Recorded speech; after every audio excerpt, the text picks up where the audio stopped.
بسم اللہ الرحمن الرحیم۔ آج کی ویڈیو میں ہم خانہ کعبہ سے متعلق کچھ حقائق آپ سے شیئر کریں گے۔ ہماری گزارش ہے کہ ویڈیو کو پورا دیکھیں اور جائزہ لیں کہ خانہ کعبہ سے متعلق کتنی باتیں آپ کو پہلے سے معلوم ہیں۔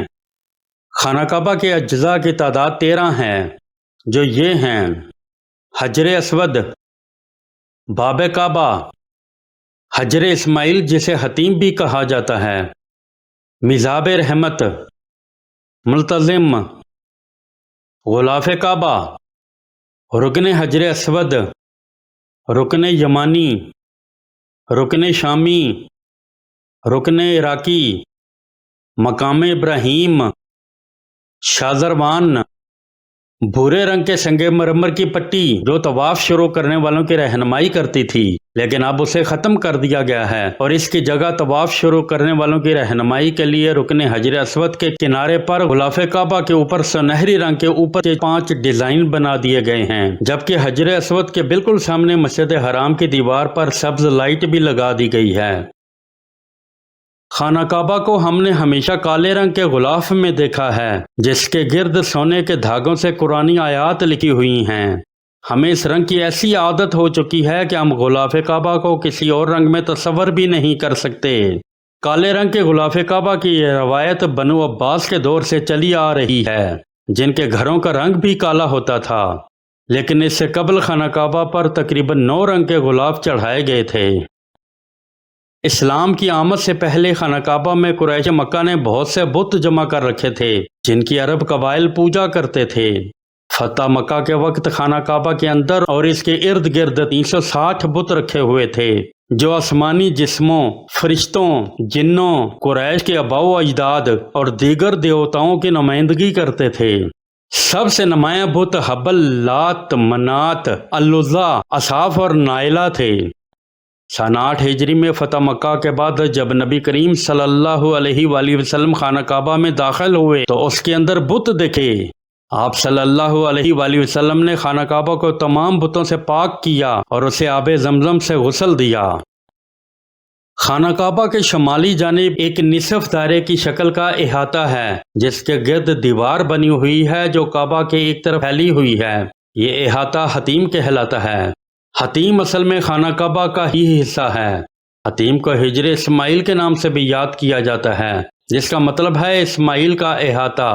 خیال کیا جاتا ہے کہ اس حصے میں حضرت اسماعیل علیہ السلام اور آپ کی والدہ حضرت ہاجرہ علیہ السلام کی قبریں ہیں۔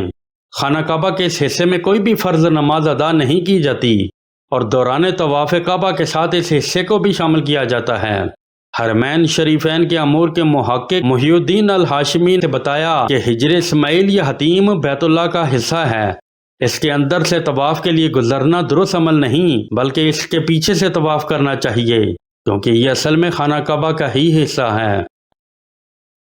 خانہ کعبہ کے وادی مکہ کے نچلے حصہ میں ہونے کی وجہ سے یہ مقام ہمیشہ سیلاب کی زد میں رہا ہے۔ سال میں ایسے دن بھی آتے تھے جب خانہ کعبہ بارش کے پانی میں آدھا ڈوب جاتا تھا۔ یہ مکہ جیسے شہر کے لیے کوئی انوکھی بات نہیں تھی، لیکن یہ بات دوسرے کئی مسائل کی وجہ بنتی تھی۔ اس وقت یہاں سیلاب کی روک تھام اور نکاسی آب کا نظام موجود نہیں تھا، اور ان تمام مسائل کے باوجود کبھی بھی طواف کعبہ نہیں رکا، اور جب بھی یہاں پانی اکٹھا ہوتا مسلمان خانہ کعبہ کے ارد گرد تیراکی کرتے ہوئے طواف کعبہ جاری رکھتے تھے۔ موجودہ دور میں مسجد حرام میں سیلاب سے بچاؤ کی جدید ٹیکنالوجی کی دستیابی کی وجہ سے شاید ہمیں ایسے مناظر دوبارہ نظر نہ آئیں۔ خانہ کعبہ اللہ تعالیٰ کے انوار و تجلیات کے نزول کی مرکزی جگہ ہے، اس لیے یہ مسلمانوں کے لیے بہت زیادہ قابل احترام ہے۔ اس کی بے حرمتی ناجائز اور مکروہ ہے۔ خانہ کعبہ کے احترام میں نبی کریم صلی اللہ علیہ وآلہ وسلم نے اس کی طرف رخ کر کے یا پشت کر کے قضاء حاجت کرنے کو منع فرمایا ہے۔ رسول اللہ صلی اللہ علیہ وآلہ وسلم نے ارشاد فرمایا، جب تم لوگ قضاء حاجت کے لیے آؤ تو قبلہ کی طرف نہ تو رخ کرو اور نہ اس کی طرف پشت کرو۔ غسل کے وقت یا برہنہ ہونے کی حالت میں قبلہ رخ ہونا مکروہ ہے۔ قبلہ کی طرف پیر کرنا بھی بے ادبی ہے۔ اگر کوئی لیٹ کر نماز پڑھ رہا ہے تو چہرہ قبلہ کی طرف کرنے کے لیے تکیہ وغیرہ کا سہارا لے سکتا ہے، تاکہ نماز میں چہرہ کعبہ کی طرف رہے، لیکن پیر سمیٹ لے گا تاکہ قبلہ کی بے ادبی سے بچ جائے۔ مرنے کے بعد بھی مسلمان مردے کو دفن کرتے وقت قبلہ رخ کیا جاتا ہے۔ ذبح کے وقت بھی جانور کو قبلہ رخ کرنا مستحب ہے، خواہ ذبح کرنے کا مقصد عقیقہ، قربانی یا محض گوشت کھانے کے لیے ہو۔ غرض یہ کہ خانہ کعبہ کا احترام ہر جگہ ضروری ہے، خواہ آدمی مکہ مکرمہ میں رہ رہا ہو یا اسے دور دراز دنیا کے کسی بھی گوشے میں رہ رہا ہو۔ حضرت عیاش بن ابی ربیعہ مخزومی رضی اللہ تعالیٰ عنہ سے روایت ہے کہ رسول اللہ صلی اللہ علیہ وآلہ وسلم نے فرمایا، یہ امت برابر خیر اور بھلائی میں رہے گی جب تک کہ وہ اس حرمت والے شہر کی اس طرح تعظیم کرتی رہے گی جیسا کہ اس کی تعظیم کا حق ہے۔ پھر جب لوگ اس کی تعظیم کو چھوڑ دیں گے تو وہ ہلاک ہو جائیں گے۔ یہ بات بڑی حیرت انگیز ہے جس کی تاریخ عالم بھی گواہ ہے کہ ہزاروں سال ہونے کے باوجود کبھی بھی کسی انسان نے خانہ کعبہ پر اپنی شخصی ملکیت ہونے کا دعویٰ نہیں کیا۔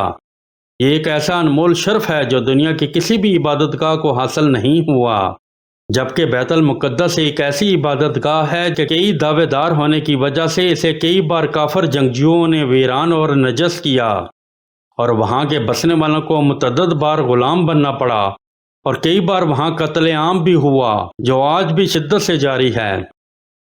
خانہ کعبہ اللہ تعالیٰ کی حفاظت میں ہے اور یہ آئندہ بھی اللہ تعالیٰ کی حفاظت میں رہے گا۔ جس نے کبھی بھی اللہ تعالیٰ کے اس گھر کے بارے میں غلط خیالات رکھے، اللہ تعالیٰ نے اسے تباہ فرما دیا۔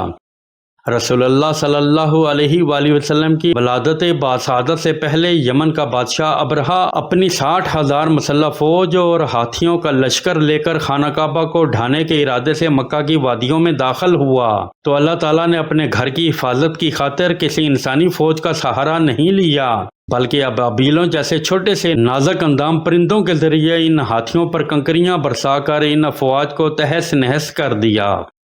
اس واقعے کا ذکر قرآن پاک کی سورہ فیل میں بیان ہوا ہے۔ ارشاد باری تعالیٰ ہے، کیا تو نے نہیں دیکھا کہ تیرے رب نے ہاتھی والوں کے ساتھ کیا کیا؟ کیا ان کے مکر کو بیکار نہیں کر دیا اور ان پر پرندوں کے جھنڈ بھیج دیے جو انہیں مٹی اور پتھر کی کنکریاں مار رہے تھے، پس انہیں کھائے ہوئے بھوسے کی طرح کر دیا۔ خانہ کعبہ اللہ تعالیٰ کی نشانیوں میں سے ایک نشانی ہے۔ اللہ تعالیٰ نے خانہ کعبہ کی بقا کو دنیا کی بقا کی ضمانت بتایا ہے۔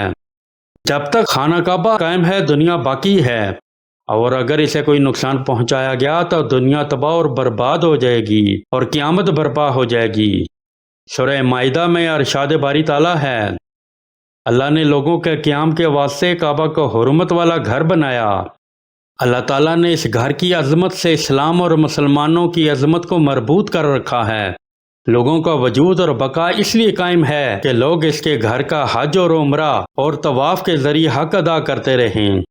جس دن لوگ اس سے اپنا رشتہ توڑ لیں گے پھر ان کا وجود باقی نہیں رہے گا۔